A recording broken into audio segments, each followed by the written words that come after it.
मित्रांनो, स्वागत आहे तुमचं पुन्हा एकदा एका नव्या व्हिडिओमध्ये। आज आपण शेकडेवारी या घटकावर तिसरा व्हिडिओ बघतोय।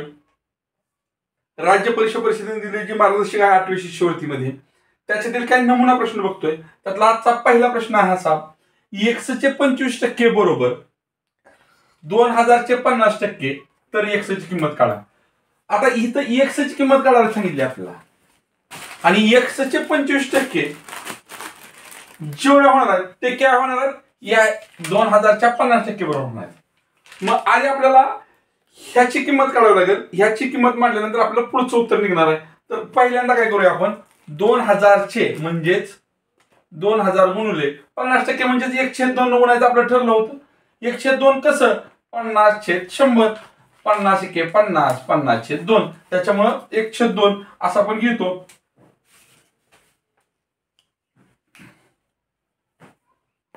तर 2000 चे 50% किती होतात बघूया आपण। बेकबे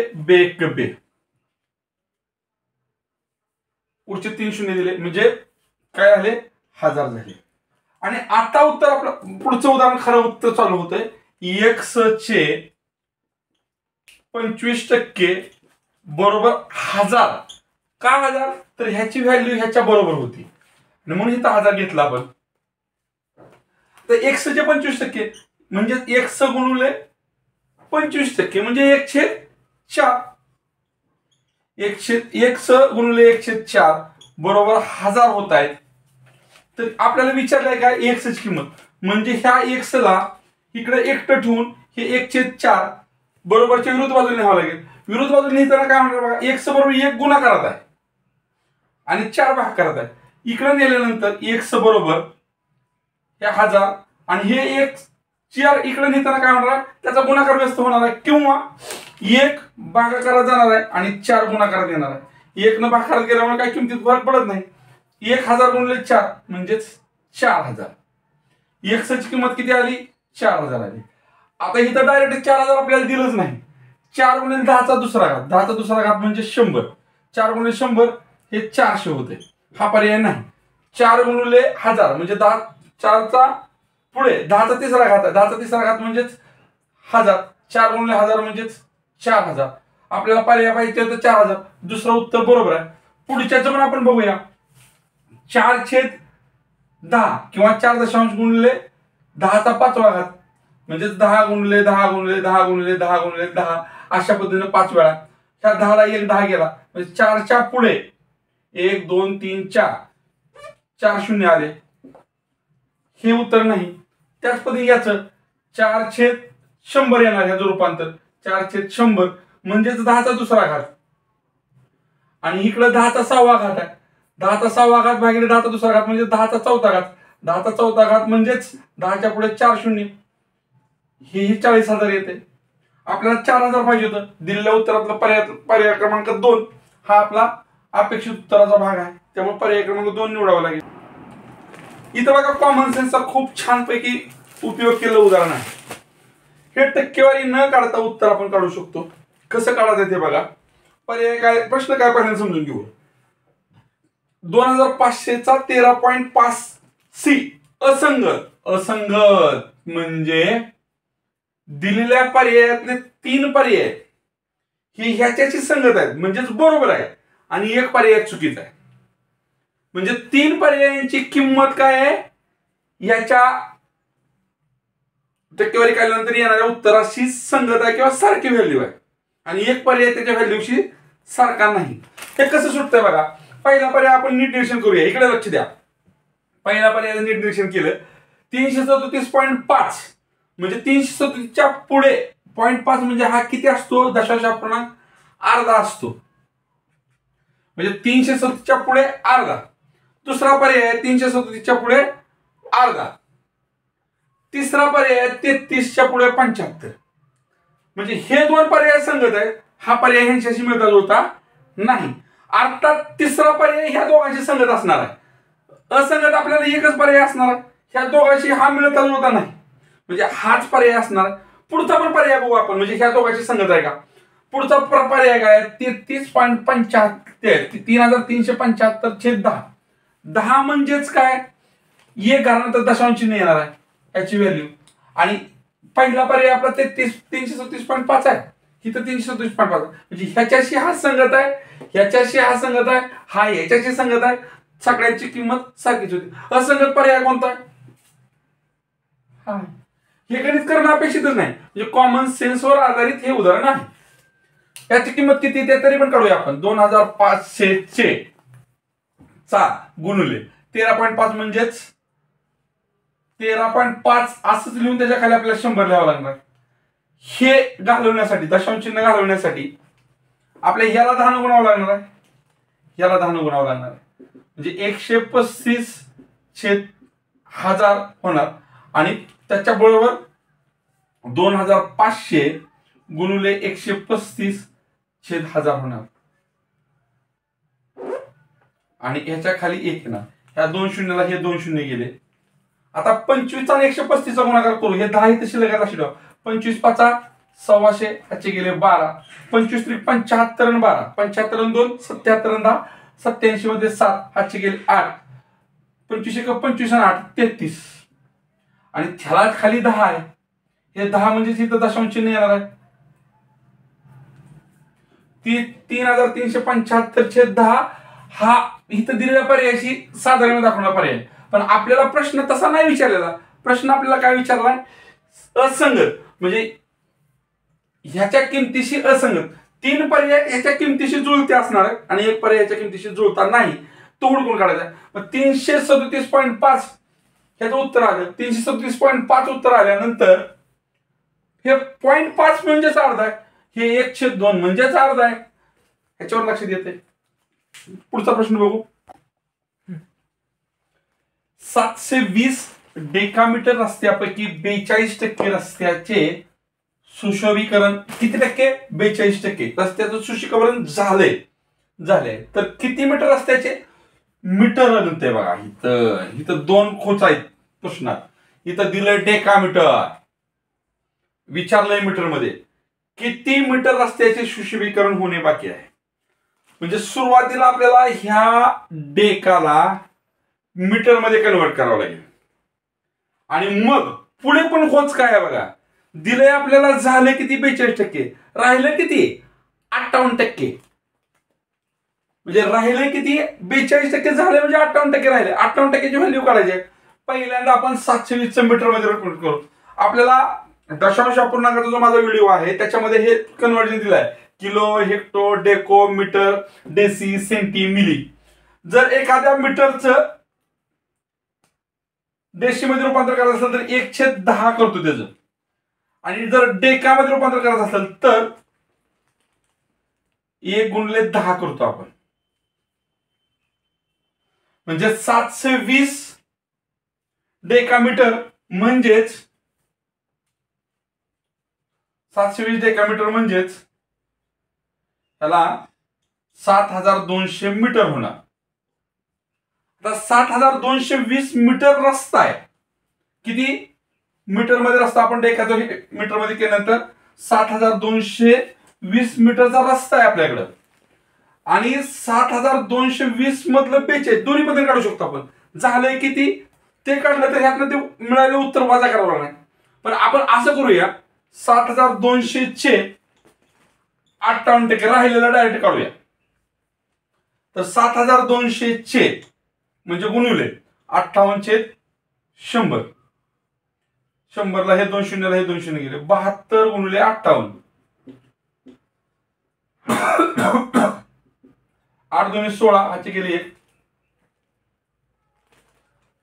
2 5 10 1 11. 7 8 56. 6 ह्याचे गेले 5. 7 5 35 आणि 5 40. 6 7 1 1476. 1476 हे दुसरं म्हणजे आपला पर्याय बरोबर आहे. पण समजा चुकून परीक्षेमध्ये आपली गफलत होण्याची शक्यता असते. आपण काय करतो, 7200 डेकाचं 720 डेकाचं हेक्टर मीटर मध्ये रूपांतर करून पण घेतो. पण काढताना गणित काय करतो, आपल्याला दिलं 42% म्हणून 42%च काढतो. 7200 गुणुले 42% म्हणजे 42/100. आणि मग 72 गुणिले 42 हा गुणाकार पण करतो आपण. 2 दुनी 4, 7 दुनी 14, 4 दुनी 8, 4 7 28, 4 12, 3024 उत्तर आलं की 3024 पहिले आठ पर्याय दिसतं, लगेच गेलो होतो आपण. पण इथं घोळ काय होतो, आपल्याला 7200 मीटर पैकी 3024 मीटरचं काम झालेलं काढलंय आपण. राहिलेलं काढायचं म्हणजे ह्यातनं वजा करावं लागणार ते 3024. हे दक्षता घेणं गरजेचं आहे. शून्यातनं 4 गेले, हातचे गेले 6, 6 राहिले, हातचे गेले 1, शून्यातनं 3 गेले, उरले 7, हातचे गेले 1, 4 2 1 गेला 1, 4 7 3 गेले, उरले 4, 4176 असं हे काढायचं आहे. म्हणजे गणित सोडवताना थोडं डोकं शांत व्हावं.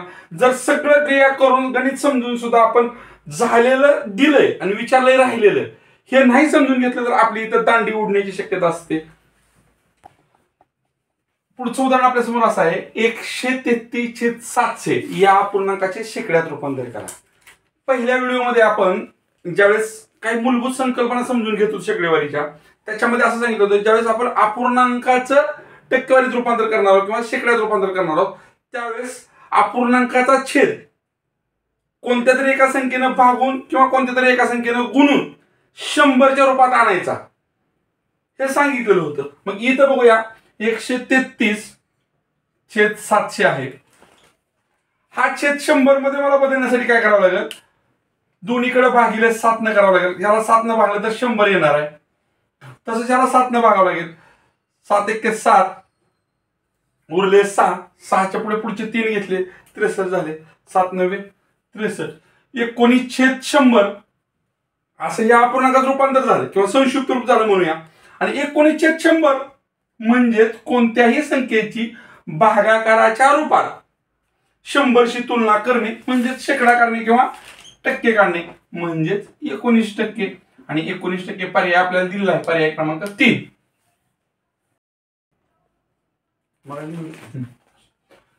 5/16 या अपूर्णांकाचे शतमानात रूपांतर करा. शतमान म्हणजेच शेकड्यावारी म्हणजेच टक्के हे आपण पहिल्या भागात बघितले. आणि अपूर्णांकाचं टक्केवारीत किंवा शेकड्यात रूपांतर करायचं असल्यास आपण त्या छेदाला 100 मध्ये रूपांतरित करण्याचा प्रयत्न करतो. पण इथं आपल्या लक्षात येते बघा 5/16 आपल्याला सहजासहजी 100 मध्ये रूपांतरित करता येत नाही. आता इथं पर्याय काय करायचा, मग कसं करायचं बघा 100 मध्ये रूपांतर. इकडे बघा 5 थोडा अंतर ठेवून 16 लिहिलं मी. ह्याला 100/16 ने गुणलं. 100/16 ने गुणलं हे रूपांतर कसं 100 मध्ये होतंय बघा. ह्याच्या खाली काही नाही म्हणजे हे एक आहे, ह्या 16ला हे 16 गेले. तसंच वर पण मला काय करावं लागेल,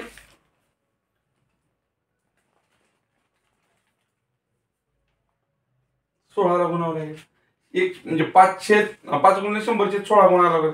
इथं काय झालं मग आता पुढे 5/16 आणि खाली पुन्हा भागिले 100. आता आपण याची व्हॅल्यू काढू. 16 1 16, 16 3 48, उरले 2, 2 वर 0 घेतला 20 झाले. 20 झाले म्हणजे 16 1 16. आता माझं उत्तर 31 नक्की आले आणि पर्यायात 31.25 आहे. पुढचा भाग देत वेळ घालवण्यापेक्षा मी 31.25 निवडू शकतो. पण पुढे उरलेले किती आहेत ते बघावं लागेल. पुढे काय बघू, किती उरले होते 4, 4 वर 0 घेतला 40 झाले. 16 2 32 आणि परत 8 उरले. 40 मधून 32 गेल्यानंतर 8 उरले. 8 वर 0 घेतला 80 झाले. 80 म्हणजेच 16 85, 31.25 वर आलं आणि खाली 100 आलं. आणि मग शेकड्यात रूपांतर करायचं किंवा शतमानात रूपांतर करायचं म्हणजेच छेद 100 असायला पाहिजे किंवा त्या संख्येचं 100शी भागाकाराच्या रूपात आपण तुलना करतोय. 31.25 ची 100च्या रूपात आपण तुलना केली आहे आणि 31.25 पर्याय आहे. अशा पद्धतीने उदाहरण सोडवायचं. मित्रांनो उदाहरण बघा, 700 रुपये किमतीच्या इस्त्रीची 20% भाववाढ केली. एक इस्त्री होती तिची किंमत 700 रुपये होती, 20% भाववाढ केली. नंतर ती वाढवलेली किंमत 20% कमी केली. तर वस्तूची शेवटची किंवा इस्त्रीची शेवटची किंमत किती रुपयाने जास्त किंवा कमी असेल अशा स्वरूपाचा प्रश्न आहे. आता प्रश्न सोडवताना पहिल्यांदा काय करावं लागेल, इस्त्रीची भाववाढ झाली आणि भाववाढ झाल्यानंतर इस्त्रीची किंमत किती झाली ती काढावी लागेल. मग काढूया आपण. 700चे 20%, 700चे 20% म्हणजेच 700 गुणुले 1/5, 20/100 म्हणजे 1/5. आणि मग 700ला 5 न भागलं 14×5 = 70 आणि 1 0. 140 रुपयाची वाढ झाली.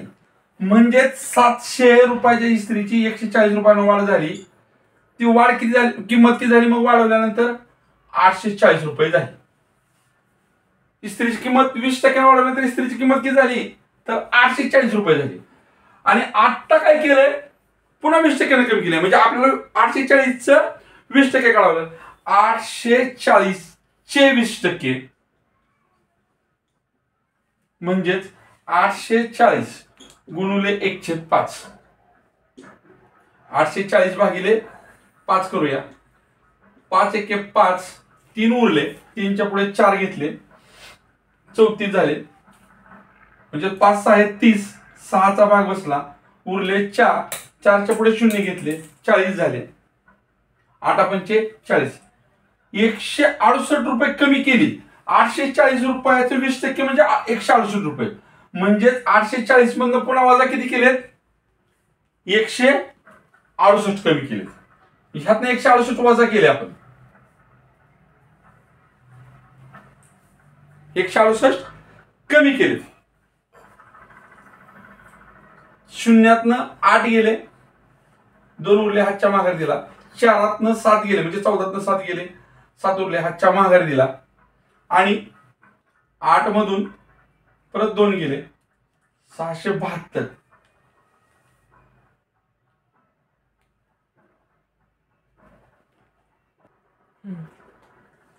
आता इस्त्रीची विकल्यानंतरची किंमत मिळाली आपल्याला 672 रुपये. मूळची किंमत किती होती 700 रुपये, मिळालं किती आता 672.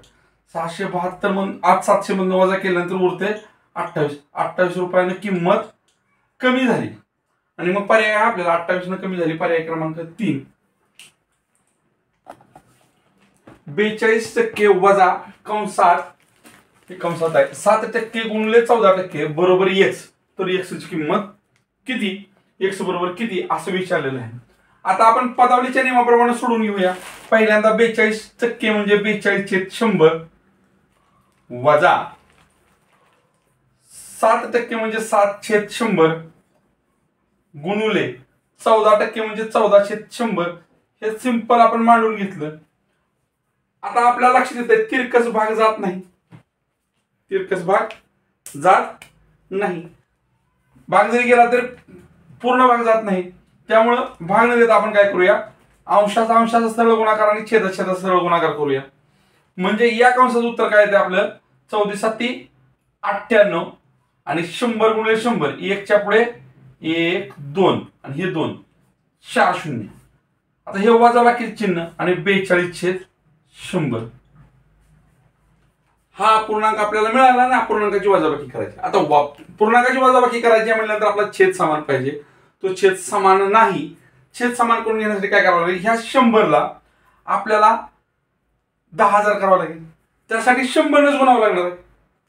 ह्याला 100न गुणलं तर ह्याला पण आपल्याला 100न गुणावं लागणार आहे. मग काय होतंय 4200 छेद 10,000 वजा 98 छेद 10,000. आता 4200 मधनं 98 गेलं म्हणजेच काय 4102 उरलं आणि छेद किती आहेत 1 2 3 4. आता 10चा पहिला, 10चा दुसरा, 10चा तिसरा, 10चा चौथा. परंतु हा 10चा चौथा असा लिहितो आपण 41/10. 2/10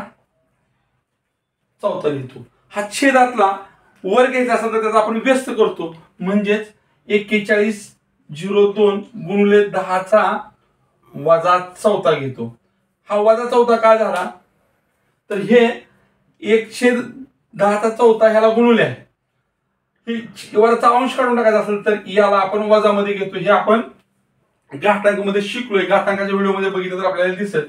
आणि मग 41/02 गुणिले 10⁻⁴ आपल्याला पर्याय उपलब्ध आहे, पर्याय क्रमांक 3. आणि मग अशा पद्धतीचं उत्तर निघते. आता हे गणित सोडवताना थोडी वेगळी पद्धत वापरावी लागते, थोडासा वेगळा कॉमन सेन्स वापरावा लागतोय. एका तिकिटाची किंमत 25% वाढल्यामुळं खप 10% कमी झाला तर त्या उत्पन्नात शेकडा वाढ अथवा घट किती जाईल असा प्रश्न आहे. 25% वाढवले आणि 100% कमी झाले.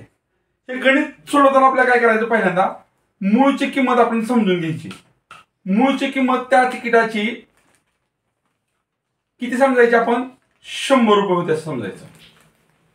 आणि मूळचा खप सुद्धा तिकीट किती खपत होती, मूळ 100च खपत होती असं समजायचं. मूळ खप 100चाच होता. आता उत्पन्न आणि उत्पन्नात घट किंवा वाढ, म्हणजे उत्पन्न म्हणजे 100 रुपयाला एक तिकीट, याप्रमाणे 100 तिकीट आपण विकलेली, म्हणजे उत्पन्न किती होतंय तर 100 गुणिले 100 करावं लागेल. 100च्या पुढे 4 शून्य. आता पुढे काय झालंय, जी किंमत होती ती 25% वाढली. 25% वाढलं म्हणजे 100 मागं 25 वाढलं. मूळची किंमत 100च होती ना, मग 100 मागं 25 वाढले म्हणजे किंमत आपण आता किती झाली, 125 रुपये झाली. आणि तिकिटाचा खप काय झालाय, 100 तिकीट कमी खपत होती तिथं 10% कमी झाली. 100 तिकिटाच्या ऐवजी आता तिकीट किती खपायली, 10% कमी, म्हणजेच 90 तिकीट खपायले, कमी खपायले. आणि मग आता उत्पन्न किती होईल, शून्याला शून्य देऊया. 5 9 45, हातचे गेले 4, 9 2 18 4 22, हातचे गेले 2, 9 1 9 2 11, 11,250 रुपये उत्पन्नाचं वाढ झाले.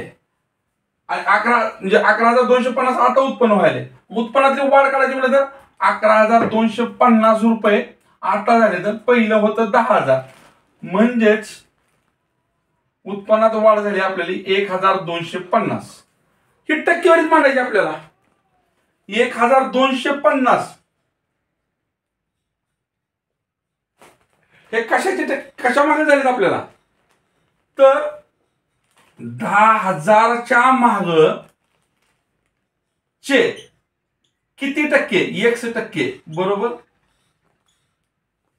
हे आपण पहिल्या उदाहरणापासून बघतोय, एवढ्याचे एवढे, ह्याच्यात हे मांडायचंय आता. आणि मग हे 1% म्हणजेच 10,000 गुणुले 1/100 बरोबर 1250. 2 शून्याला 2 शून्य गेल्या. 100 x हे 100 आणि हा x, 100 x बरोबर 1250. आपल्याला x ची किंमत काढायची आहे. x ची किंमत काढायची आहे म्हणजे x ला एकटं पाडून हे 100 बरोबरच्या विरुद्ध बाजूला न्यायचं आहे. आणि हिथं गुणाकार असल्यामुळे ते भाग करा जाणार. 1250 भागिले 100 केलं. ह्या शून्याला हे शून्य गेला. 125/10, 125/10 आपण दशांश रूपांतर करू शकतो 12.5. आणि 12.5 म्हणजे 12.5, म्हणजेच 12.1/2. हे आपल्याला कन्व्हर्जन जिथल्या तिथं पटकन यायला पाहिजे. आणि 12.1/2 आपला पर्याय दिलाय, पर्याय क्रमांक 2. हा या ठिकाणी वाढीच्या रूपात असणार आहे. इथं दिलेलं नाही पर्यायात आपल्याला, पण ही वाढ आहे. आजच्या या नमुना प्रश्नातलं शेवटचं उदाहरण आहे. नमुना प्रश्न आपल्या इथं संपणार आहेत. तर शेवटचं उदाहरण बघा काय आहे, ए चे 40%, ए चे म्हणजे ए गुणिले 40/100, चे म्हणजे गुणुले आणि टक्के 40% म्हणजेच 100. हे बीच्या म्हणल्यानंतर गुणुले 24/100 शी बरोबर आहेत. एवढे आहेत. तर खालीलपैकी कोणते विधान बरोबर आहे असं आपल्याला विचारलेलं आहे. आता या शून्याला हा शून्य गेला, 4/10 म्हणजेच 4a त्या दोन्हीचा गुणाकार छेद 10 बरोबर. आता इथं बघा पूर्ण भाग जात नाही, पूर्ण भाग जात नाही. आता भाग कसा घालवायचा? 4 ने जर भाग घातला 4 × 24 छेद 25. आता बरोबर काय येणार? हा गुणाकार 6a छेद 25.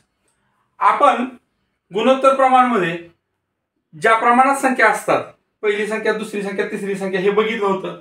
त्या पद्धतीनं आता या दोघांचा तिरकस गुणाकार आणि या दोघांचा तिरकस गुणाकार हा एकमेकाशी बरोबर असणार आहे. 4a गुणिले 25 बरोबर 6b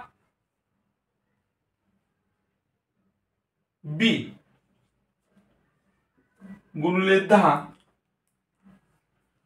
असा असणार आहे. आपण याला बारक रूप देऊ शकतो. 5 ने भागलं 5 आलं, याला बारक रूप देऊ शकतो 2 आलं, याला भागलं 2 न 2 आलं, याला भागलं 2 न 3 आलं. ह्या पदाला दोन्हीकडे 2 न भागलं, या पदांना दोन्हीकडे 5 न भागले. म्हणजे 2a गुणिले 5 बरोबर 3b गुणिले 2. हेच आपण असं लिहू शकतो 2 गुणिले a गुणिले 5 3 गुणिले b गुणिले 2. या 2 ला हे 2 गेले. आता वर उरले आपल्याला 5a, खाली उरले 3b, म्हणजेच 5a बरोबर 3b असणार आहेत. 5a बरोबर 3b आपल्याकडे पर्याय चौथा उपलब्ध आहे. पर्याय क्रमांक 4 हा या प्रश्नाचं बरोबर उत्तर आहे. तर मित्रांनो, नमुना प्रश्न आपण आज पाहिलेले आहेत. उद्या आपण याच घटकावर दिलेले जे सरावासाठी प्रश्न आहे, सराव संच म्हणून, ते पाहणार आहोत. तर नक्की भेट द्या. आजचा व्हिडिओ पाहिला, आवडला असेल तर नक्की लाईक करा, शेअर करा आणि जास्तीत जास्त मित्रांना स्पर्धा परीक्षेचं हे गणित सोप्या भाषेत समजावण्यासाठी ह्या व्हिडिओ चॅनलच्या संदर्भात माहिती द्या. धन्यवाद.